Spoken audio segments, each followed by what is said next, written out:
Assalamualaikum warahmatullahi wabarakatuh. Salam kenal, salam sehat, dan salam sejahtera. Pada kesempatan ini, perkenankan saya untuk menyampaikan persepsi diri saya sebagai dosen di bidang pengajaran berkaitan dengan mata kuliah pokok yang saya ampu dengan metode DAA, Delivery, Interaction, dan Assessment sesuai dengan RPS yang telah saya susun.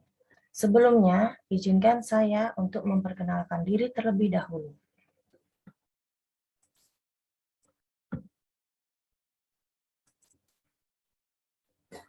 Nama saya Dr. Kirana Lesmi, ST-MMPD.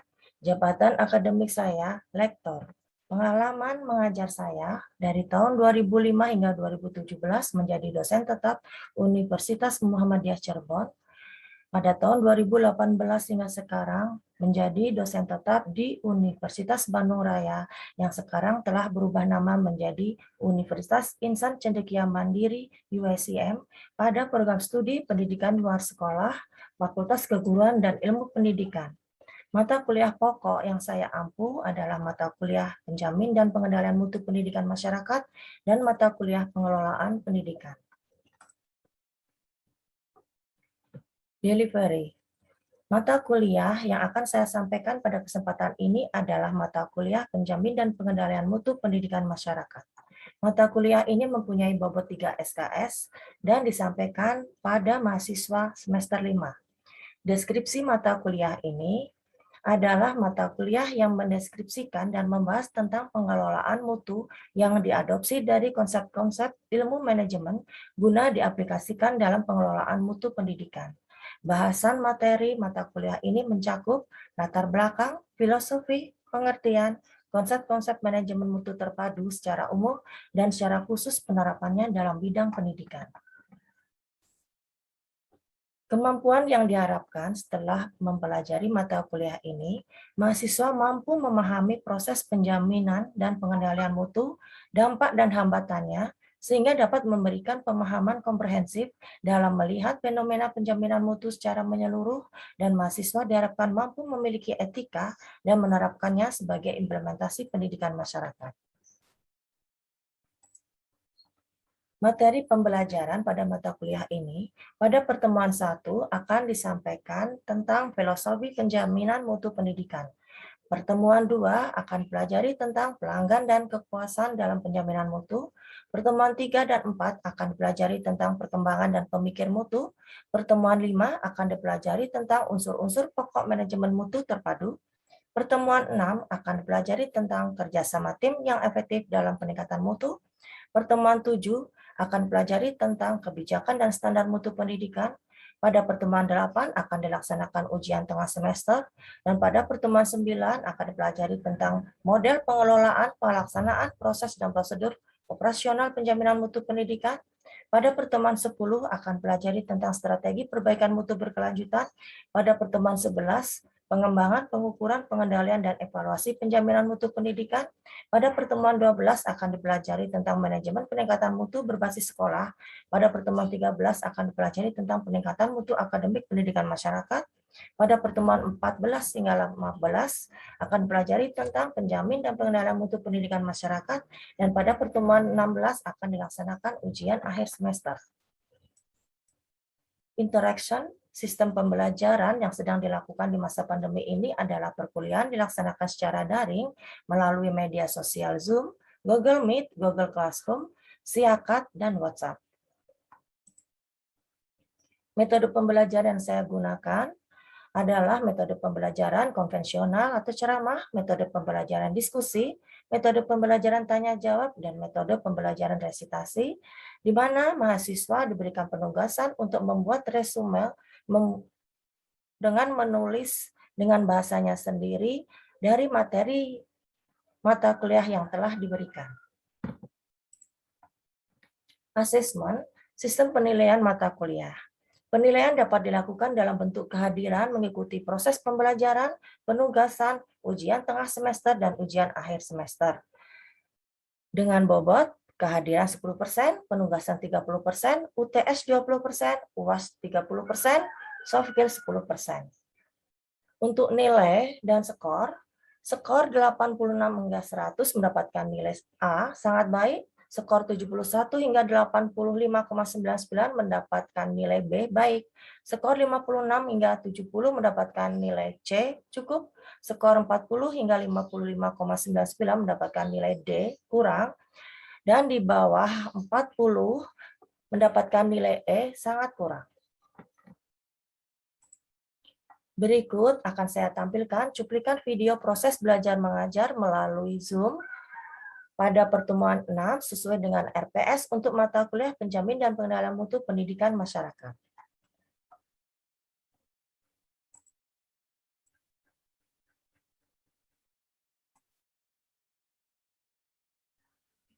Assalamualaikum warahmatullahi wabarakatuh. Waalaikumsalam warahmatullahi wabarakatuh. Apa kabarnya semuanya? Sehat? Alhamdulillah baik, Bu. Ya. Oke, kita lanjut materi pembelajarannya ya pada hari ini ya. Pada hari ini kita akan lanjut pembelajaran mata kuliah penjamin dan pengendalian mutu pendidikan masyarakat ya. Untuk materi pada hari ini berkaitan dengan kerja tim. Ibu share ya.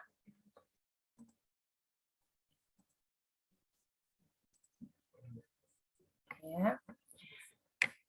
Materi hari ini kita membahas tentang kerjasama tim yang efektif bagi peningkatan mutu.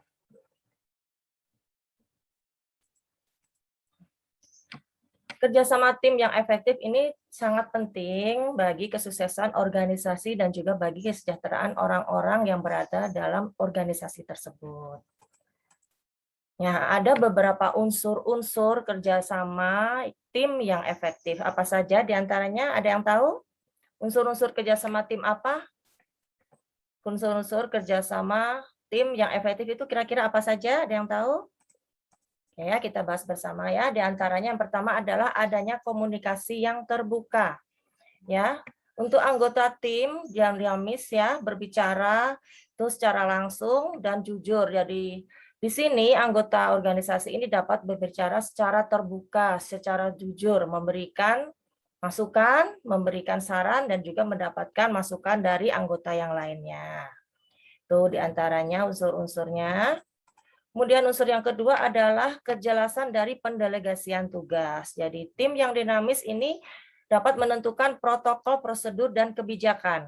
Ya, sejak awal mendelegasikan tugasnya dari awal secara jelas. Nah, ini memungkinkan strukturnya untuk memungkinkan tim untuk memenuhi tuntutan setiap tugas yang harus ditangani. Jadi setiap anggota ini jelas akan tugasnya masing-masing. Ya. Ketika setiap anggota diberikan tugas masing-masing, maka akan muncul rasa tanggung jawab. Ya, tim yang dinamis dengan jelas menetapkan peran dan tanggung jawab untuk semua anggotanya. Jadi setiap anggota harus ada rasa tanggung jawab ini untuk membangun sebuah tim kerja yang baik. Nah, kemudian dalam tim yang dinamis juga harus ada arahan dan sasaran yang jelas. Ya, menyatakan secara jelas visi misinya, kemudian tujuannya, maksud dan tujuannya ini harus jelas ya. Tidak hanya sekedar memahami, tetapi keseluruhan dari fokus dari tim kerja itu pun harus dipahami oleh setiap anggota tim tersebut. Keterampilan untuk kerjasama tim yang efektif diantaranya apa saja? Ada yang tahu?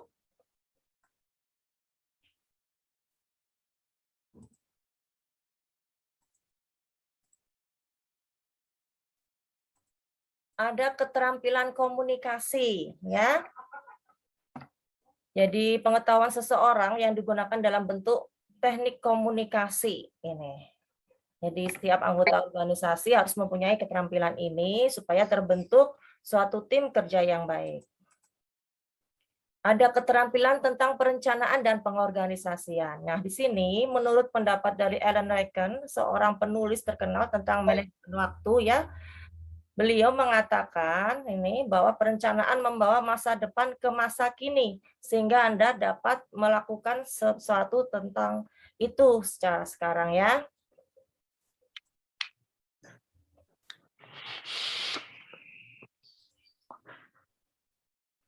Kemudian ada keterampilan kolaborasi. Ya, dilansir dari The Balance Careers, kemampuan kolaborasi ini adalah kemampuan yang dapat bekerja sama dengan orang lain, ya, dapat membuat kita dapat bekerja sama dengan orang lain. Itu namanya keterampilan kolaborasi. Ya. Tim sebagai dasar bangunan mutu. Kenapa ini kita berfokus pada suatu tim untuk tercapainya suatu bangunan mutu, ya, adanya peningkatan mutu, ya, karena mempunyai fungsi diantaranya apa saja, ya. Tim sebagai dasar bangunan mutu ini fungsinya adalah yang pertama tadi bertanggung jawab pada mutu pelajaran, ya. Jadi suatu tim yang baik sebagai dasar pembangunan mutu, bangunan mutu pendidikan ini, ya, bertanggung jawab pada mutu pelajaran di sini, ya. Kemudian ada bertanggung jawab pada pemanfaatan waktu para guru, ya, materi serta ruang yang dimanfaatkan. Kemudian tim menjadi sarana untuk mengawasi, mengevaluasi dan meningkatkan mutu. Ya, bertindak sebagai penyalur informasi bagi pihak manajemen tentang perubahan-perubahan yang diperlukan dalam peningkatan mutu. Di bidang pendidikan ini terbentuk, ya, untuk membangun suatu peningkatan mutu pendidikan, dibentuklah suatu tim kerja dalam peningkatan mutunya, ya, baik dalam menyusun kurikulum, dalam menyusun pembelajaran, ya, dari kelas ke kelas, ya. Nah, ini maka dibentuklah suatu bangunan mutu di sini, ya, suatu tim kerja untuk membentuk suatu bangunan mutu. Kemudian ada filosofi tentang lingkaran mutu, maaf. Lingkaran mutu merupakan ciri penting dari metode kontrol, ya, mutu terpadu di sini. Ini adalah ada lingkaran mutu di sini. Jadi dalam suatu tim kerja bangunan mutu, ya, untuk membangun peningkatan mutu pendidikan ini ada beberapa unsur, ya. Di antaranya adalah harus ada seorang pemimpin, ya, pemimpin pendidikan, ya. Kalau di sekolah pemimpin pendidikannya ada kepala sekolah, ya, kepemimpinan pendidikan, ya, pemimpin di satuan pendidikan. Jadi seorang kepemimpinan ini harus menyusun, ya, strategi-strategi, harus didukung oleh sistem, ya, kemudian harus didukung dengan alat-alat mutu, ya. Seorang pemimpin pendidikan juga harus pandai-pandai memotivasi stafnya agar dapat terbentuk tim-tim kerja yang handal, ya, sehingga peningkatan mutu itu dapat terlaksana.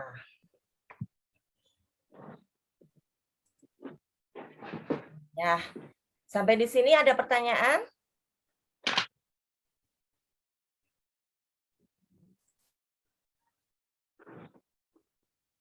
Bagaimana, ada yang bertanya?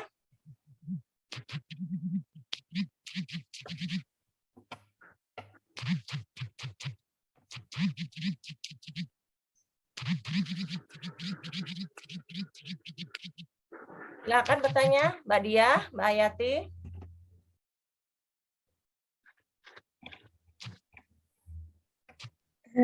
Ibu, dia izin bertanya. Ya, silakan.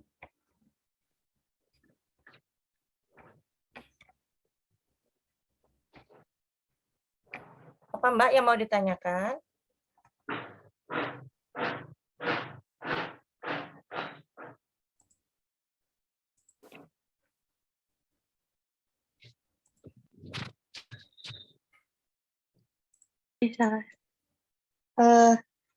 Apa saja yang dibutuhkan untuk membentuk tim yang efektif agar peningkatan mutu dapat tercapai?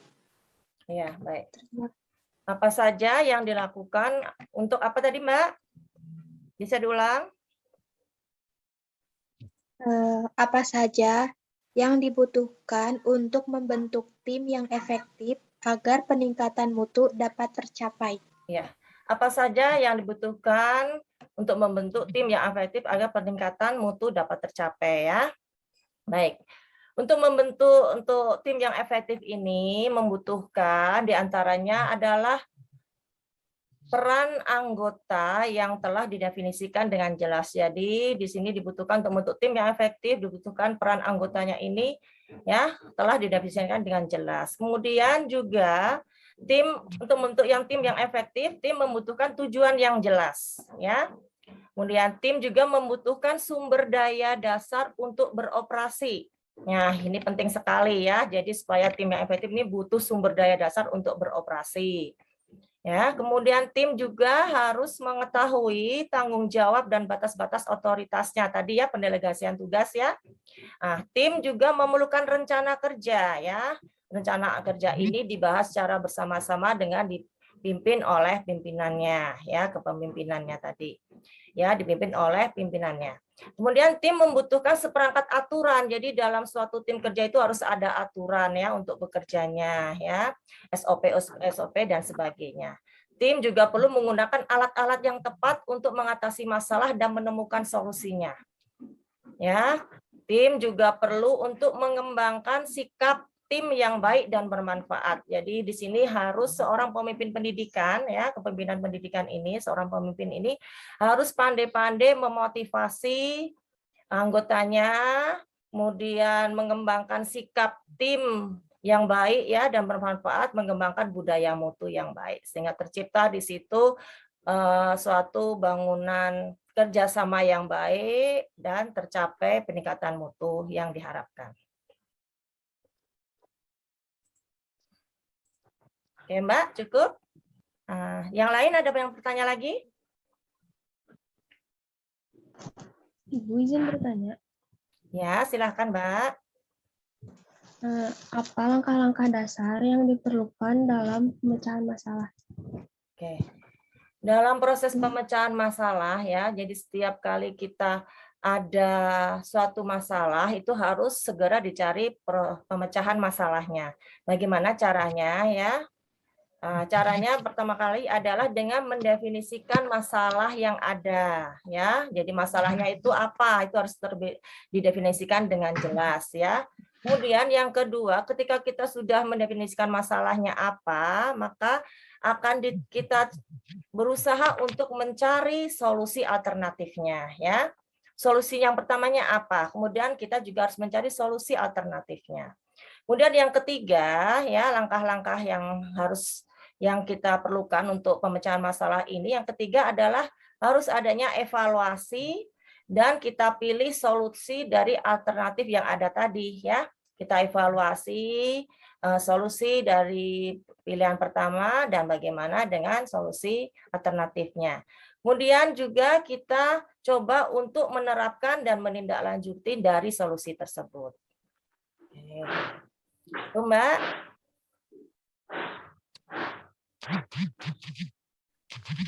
Ada lagi yang ingin bertanya?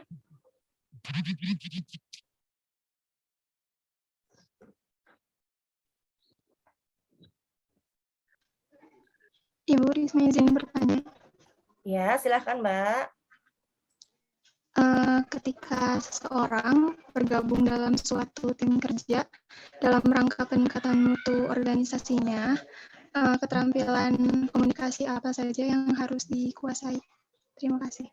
Ya, makasih Mbak. Baik, ketika kita tergabung dalam suatu tim kerja ya untuk mencapai peningkatan mutu dari organisasi tersebut, ada keterampilan komunikasi ya yang harus dikuasai oleh setiap anggotanya. Ya, di antaranya apa saja? Di situ keterampilan komunikasi. Keterampilan komunikasi ini bisa berupa dalam kemampuan untuk berbicara, ya, kemudian kemampuan untuk berbahasa tubuh, kemampuan untuk menulis di situ, ya. Jadi ketika seseorang menjadi anggota organisasi, dia mampu berbicara, dia mampu mengungkapkan apa yang dia sarankan, apa yang dia maksud dengan jelas, maka akan tercipta komunikasi antar anggota yang lain, ya. Kemudian di situ juga ada kemampuan untuk mendengarkan, ketika seseorang menyarankan atau memberikan ide dan usulannya, mampu mendengarkan dan menyimak dengan baik, ya.